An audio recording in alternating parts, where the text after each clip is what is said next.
world? Nicholas Coriano here, the business planning guru, back to teach you guys about the lifetime value of a customer and why it's important. So I was going to the gym today and I started thinking about this because I've been talking to the owner there and helping him and consulting him. So this is what it is. A lot of people, when they assume or they're projecting their business or they're projecting revenues or projecting future events and happenings in their business, usually cash flow, right? You want to project that accordingly. So the lifetime value of a customer is what that customer is worth to your business for the entire duration that that customer stays in your line of business. So, for example, at the gym, if someone pays $50 a month to get a gym membership, the lifetime value of that customer is 50 times, let's say 12, right? So for the year, it depends on the retention rate, right? So if you expect on keeping that person around 3 years, it's $50 times 12 times 3, right? So, but that's not where the analysis ends. The lifetime value of a customer can also be, let's say that person goes and gets $40 or $50 worth of protein shakes in a month, right? $5 a pop, twice a week. Now all of a sudden the lifetime value of that customer is $100 a month, right? Times that by 12. Let's say you think you can keep the average customer around 3 years, right? That's now the new lifetime value of that customer. Now, let's say that person refers somebody, right? You have to take into account that as well. Let's say that person donates to a cause or adds some value to your business in any other way, right? Or buys a correlated product. So on top of the addition of the gym membership, now all of a sudden they're taking training, right? So they're doing another $250 in training, and they may only do that for a month out of the 3 years, right? Or half a month, whatever that is, add that to the total. Now, why is this important? Because your customers cost money to get. There's an acquisition cost to getting your customer, and you need to understand that acquisition cost.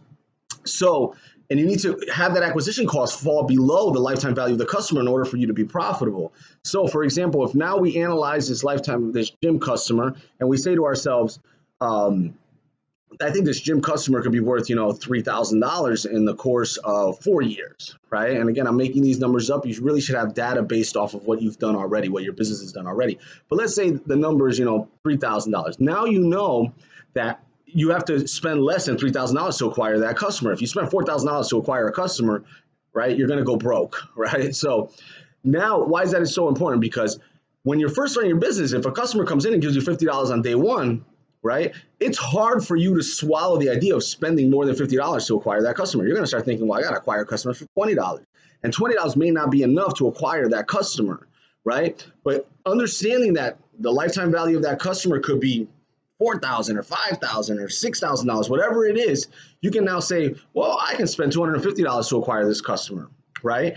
And when you have a proven method of acquiring a customer, and I do this on another video, a marketing video, where once you understand your marketing, and you've done a couple of things and you can prove it, right? And you can prove it, now you can double down on that. You just keep putting money down on that because you know you're going to get your next customer. But if a lifetime value of a customer is $2,000 and you have a proven method to get a customer for $500, you keep placing that bet, right? But if you don't know the lifetime value of the customer, you say to yourself, well, I'm only making $50. Or in the next 2-3 months, I'm only making, $150. You don't fully comprehend, you don't fully get the big picture, and you may be leaving a lot of money on the table because it costs money to acquire customers. So understand the lifetime value of your customer. Take some time to understand the basic lifetime value. So for example, my business plan writing business, most of my clients come to me and it's, for an average $650 business plan, right? So for a $650 business plan, you say to yourself, wow, I would spend $200 to acquire that customer. But over the next 3 years, on average, they spend another $1,500 with me and usually refer somebody.